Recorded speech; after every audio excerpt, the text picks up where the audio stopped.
Bear with me, as I piece together the shattered parts of my ego and write this report. D+0. Mimosa hostilis 13 grams plus Syrian rue 3 grams. D+16 hours. Yellow Banistriopsis caapi 15 grams plus Psilocybe cubensis 1.5 grams. Age and sex, 22, male. Weight, 120 pounds. Year of experience, 2007. Previous experience. I am very experienced with a variety of psychedelic drugs, having used a variety of tryptamines and phenethylamines. Mushrooms are the ally I am most comfortable with, and I had combined 1 to 3 grams of mushrooms with 1 to 3 grams of Syrian rue with positive results several times in the past. I had one prior experience mixing mushrooms and caapi. I had attempted the mimosa/rue mix once before using 2 grams of rue and 5 grams of mimosa bark, but this had proved very weak and left little impression on me. No medications or other plants/herbs had been used in the previous week except for cannabis and yerba mate, which are an all-day everyday thing for me usually. As a precaution, only MAOI-compatible food was eaten for 2 days prior and 1 day after the combined experiences. Consumption of yerba mate was limited to 2 cups daily during this period, as I didn't want to risk developing a headache as some people have described. The experience, written in the lingering aftermath. Yesterday already seems like a world away, so I'd better write it down now before it fades. I had worked up the courage and felt psychologically ready to enter the world of ayahuasca analog brews. Under the advice of another member, I was going to use the combination of Syrian rue seeds and mimosa hostilis root bark. A friend had recommended the combination of Syrian rue seeds and mimosa hostilis root bark. He told me 20 grams of mimosa, cooked 3 times, and possibly up to 10 grams of root tea boiled down to 1 shot. Very intense, and I think a good starting dose. At this point I should mention that this is far above what anyone who is not very extremely experienced with psychedelics should contemplate taking. He was recommending this dosage to me as the full, immersive, mind-shattering kind of introduction. After reading some freaky reports of people apparently tripping balls on as little as 8 grams, I decided to scale down the dosages somewhat. This might have been a mistake, as during the experience I felt no fear and could have gone deeper. There was this little voice in the back of my head that said, "Okay, that looks like a lot of mimosa bark in the pot. That should be enough? Ignore that voice." As Terence McKenna says, when in doubt, double the dosage. I ended up making a brew of 13 grams of shredded mimosa hostilis with 3 grams of Syrian rue seeds lovingly sprinkled into the boiling concoction. I boiled the plant materials twice, adding some peppermint and stevia the second time to help with the taste. Nothing's gonna cover the taste of this stuff. I combined the 2 extracts and boiled it down to around 2/3 of a cup of the most vile-tasting purple alien blood ever. Tongue-shudderingly bitter. Every sip screamed poison. Drinking the brew took an amount of determination and around half an hour. Although there was definite stomach tightness from drinking the brew, it never evolved into an actual nauseated feeling, and I didn't purge throughout the experience. It was around the 10-minute mark, when I was only about halfway through the cup of tea, that I began to feel the effects come on. From there it was all steeply uphill to La La Land. After 20 minutes my sense of time stopped working, and around 30 minutes I laid down in my bed because I was totally fucked. There was an intense dissociation. I could feel my physical body being dissolved and digested by the drug, like I was blowing away in the wind particle by particle. Pure energy poured through me, and I found I could control literally every thought, every emotion, every slight muscle response in my body. The rush was so intense I would keep involuntarily clenching up my muscles as if to resist the push of the drug. Then I would notice my clenched muscles and consciously relax them all, reaching very deep states of content. My thoughts flashed through my mind in waves, and I'd see each thought as a fleeting, moving flash of color in my mind. Open-eye visuals consisted of a crawling motion and tracers when I waved my hands. The open-eyed visuals I found very much like mushrooms, but the feeling of this drug was quite unlike mushrooms. The DMT gave a very high-frequency buzzing feeling that I found more reminiscent of the cosmic LSD than the earthy mushrooms. I began to come down somewhat from the peak of the high. It took me about 15 minutes just to figure out the time. First step was remembering the current time. It's 9 o'clock now, I would repeat to myself. So I thought about this for a long time, and in the meantime went to the washroom and came back to my room. I had now progressed to knowing that I had ingested the brew at 7:30. Not only that, I still remembered that it was 9 o'clock now. Quite an accomplishment, remembering 2 numbers at once. After a further several minutes of thought I came to the brilliant conclusion that an hour and a half had passed. But wait. All that in only an hour and a half? It didn't seem possible. The time distortion had been so severe, I couldn't accept at first that so little time had passed. I'd set aside several hours to be high and now less than 2 hours had passed and I'd already been blasted into space and come back to Earth. It was perplexing. On mushrooms I'd just be peaking, and here I was coming into a very pleasant plateau instead. There was an almost ridiculously heady euphoria at this stage. Like a good dose of MDMA, except of course for the visuals. I was feeling very empathetic and at this stage concluded this drug is nothing but love. For another couple hours the experience tailed off, and it was clear to me that the DMT peak was long gone, and it was only really the Brew I was feeling now. Brew's a very interesting drug, it seems very strongly antidepressant. All the fear and anxiety circuits in my brain were just switched off. I came to thinking about the differences between Brew and caapi. One of the things this mimosa Huasca brew impressed on me is that both the mimosa and the Brew are male entities. They aren't particularly comforting, or nurturing. It may be a rough ride. But there's this sense of total power, in a testosterone/adrenaline kind of way. Total exhilaration, inflation, power trip. These plants are not here to cuddle with me, but if I can flow with them it's an incredible rush. The mimosa Huasca brew struck me as a very powerful drug, a drug with healing properties, yes, but still a drug. To me caapi seems a much more medicinal plant. Caapi is going to heal me, and she is a motherly, caring, nurturing plant, although like any good mother she's not going to hold me back when the stream of life gets too intense. Brew doesn't mind if I'm just looking to get high. Caapi is more demanding of respect than the Brew. On the come down of this trip I smoked a lot of potent ganja and some hash as well, and this really brought out the euphoric side of the Brew. I had a rather bad sleep that night. I don't know if I was ever really asleep or just spent the whole night tossing and turning in a kind of waking dream state. Surprisingly, though I felt reasonably rested and in a good mood in the morning, the afterglow from brews usually lasts a day or two for me. I went to a rather exhausting lab session, and when I came home decided more exploration was in order. The mimosa Huasca had raised my confidence, and arrogance, levels regarding MAOI bearing plants. I was going to take caapi today, and I thought I could handle it. I thought I was stronger than this drug, and that the previous night had demonstrated that. I was wrong. I boiled up 15 grams of yellow caapi with 1.5 grams of psilocybin stems. The plant materials were boiled twice with peppermint and stevia added to the second boiling just as I had done with the mimosa Huasca. The Psilocybin brew came out a funny creamy yellow color. The taste was definitely better than the mimosa Huasca. The caapi has a somewhat unsettling alkaloidal aftertaste but it much more tolerable than the mimosa. It just tastes like really terrible tea. I was really quite curious as to how the brew would compare to the mimosa Huasca, and also hoping that the MAOIs would take care of any tolerance issues dosing 2 days in a row. In retrospect, no concerns on this point. Again I drank the brew in about half an hour but this time it looked longer to come on. My sense of time remained intact for a good 45 minutes after starting to drink the tea.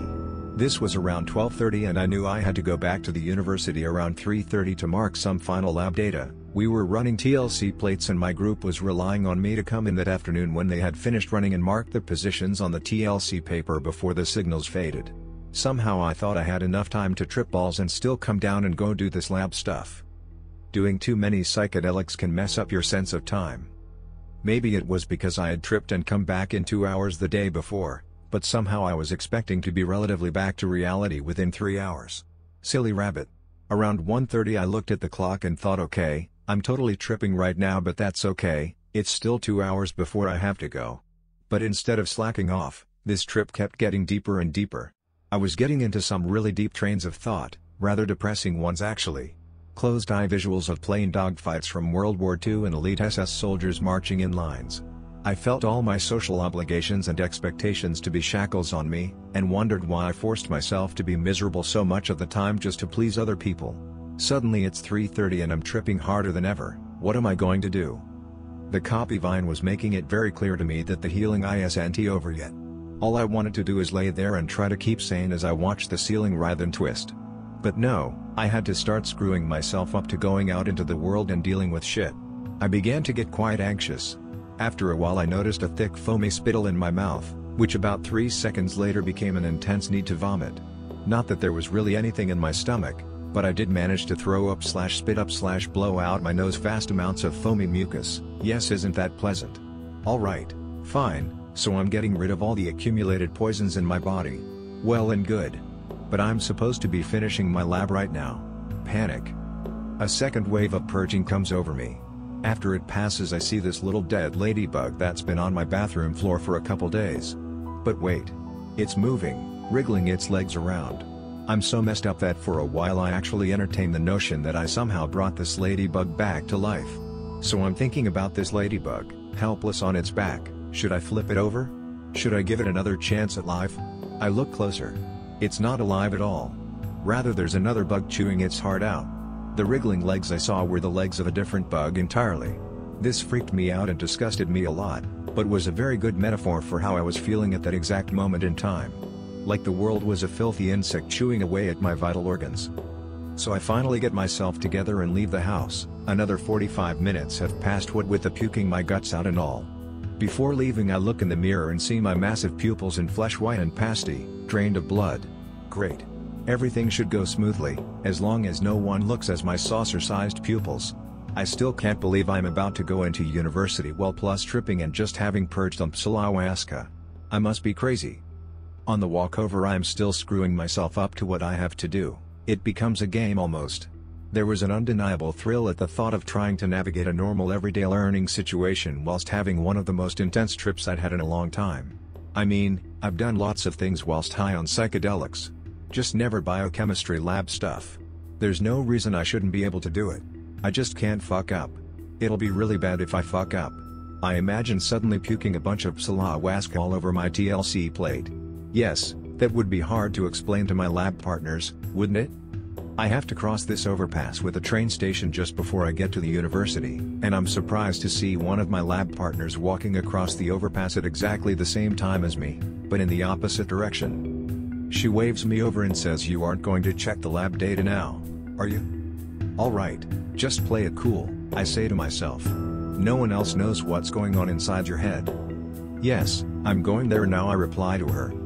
She explains that she had just gone and checked the data, so that I don't need to go now. What? I don't have to go? Hallelujah! My prayers have been answered. Now I know how hard it is not to tell this cute girl you're tripping balls on psilocybin, but just keep your mouth shut. She doesn't need to know. I'd be a lot of hassle to explain. It's too difficult to explain the concept of psilocybin even when straight. Plus then she might think you're some kind of freak who does a bunch of psychedelics and then goes to lab still tripping anyways. What's wrong with me? Does she know I'm on drugs? I think she knows. Well, maybe not. I say goodbye to her and head off before making a fool out of myself. So now I'm walking home, feeling very relieved, and kind of thinking that the caapi just arranged things so that I wouldn't have to go into the university. I mean, what are the chances that my lab partner would spontaneously decide to check the data that I was supposed to be gathering, and not only that, but I would run into her just after she checked the data, thus saving my poor schizophrenic mind from having to deal with it. Synchronicity at its finest. I end up going for a walk in a park near my house because I'm still tripping very hard and walking is calming me down a little bit. There was this puddle of murky milky brown water flowing out of a parking lot and into the road. I spent a while standing and watching the beautiful swirling patterns made by the flow of the silty water. Hopefully no one was watching me, as I probably looked pretty stupid, completely dazzled and enthralled by a scummy puddle of water. I'm walking past this elementary school and these 5 kids start giggling. You know, the let's try really hard not to laugh at this person as they go by kind of giggling. Maybe I looked funny. I think I gave them the biggest contact high of their lives, because the closer I got the more and more hysterical their laughter became. 5 kids killing themselves laughing at me whilst I'm tripping my ass off was a bit much to handle. What should I do? Well, I could just ignore them, pretend I can't hear. That's what an adult should do, right? Instead I decided to throw a snowball at them. This only resulted in another wave of hysterical giggling and a couple snowballs half-heartedly thrown back at me. "You suck. You call that a throw?" I yell back at them. Then I feel really weird. I'm insulting children and having a snowball fight whilst tripping. Is this what normal people do? Definitely not. I continue walking and there's this feeling that I've regressed to infancy. I was nothing but a big baby. To further this notion, I hear a baby screaming. This fat lady is walking down the block pushing her kid in a stroller, and the kid is bawling and bawling without end. I mean, literally for 5 minutes I watched this lady plodding along, her infant screaming, clearly audible an entire field away. It was surreal. Don't you want to try and comfort your child? Are you hoping that by letting him cry now, his batteries will wind down? I was feeling so many intense emotions at once I didn't know what to do with myself. I half wanted to die, because there was so much destruction all around me that was caused by humans. Senseless destruction. Like this area of trees I enjoy going to, but a lot of stupid stoners hang out there. They come and they break big branches and limbs off the trees for no real reason, just for some stupid entertainment because they are drunk and stoned. So the trees are scarred, and bleeding and wounded, and some even have spray paint graffiti on them. It's no longer the comforting clean natural place it once was, where I could smoke a bowl under a spruce tree standing up, with the branches coming down to ground level all around me. Now all the lower branches are snapped off. The other half of me felt more intensely alive than ever. Life, squared, cubed, to the 9th degree. Being so intensely alive that every breath hurts to take. The late afternoon sun was warm and comforting. I thought about the sun, and whether it could be considered to be God. Is the sun powerful enough to be God? I asked. To which the response was no, he's gone behind a cloud. Seeing as the sun was behind a cloud I began to get rather chilly and headed home. It was now around 4.5 hours since beginning to drink the tea. I was still plus tripping, but definitely beginning to repair. I didn't trust myself with any food yet, but after coming home I warmed up and began to slowly drink a cup of yerba mate. I passed on an offer of dinner with the excuse I was feeling kind of sick, which I suppose was true in a way. It is now 7 hours after ingestion and I'm mostly back to normal again. I feel very weak and shaky though, probably partly from the lack of food. But the caapi plus mushrooms was not a recreational experience. I'm shaking now because it took me so far out. I feel I've subjected myself to rather severe stress today. Was it a good idea taking the ayahuasca today? No. Am I glad I took it? Yes. Did I have a sufficiently deep experience this time? Almost too deep. I went right over the cataract and flailed around on the other side, staring back to the calm and placid reality I'd so willingly smashed.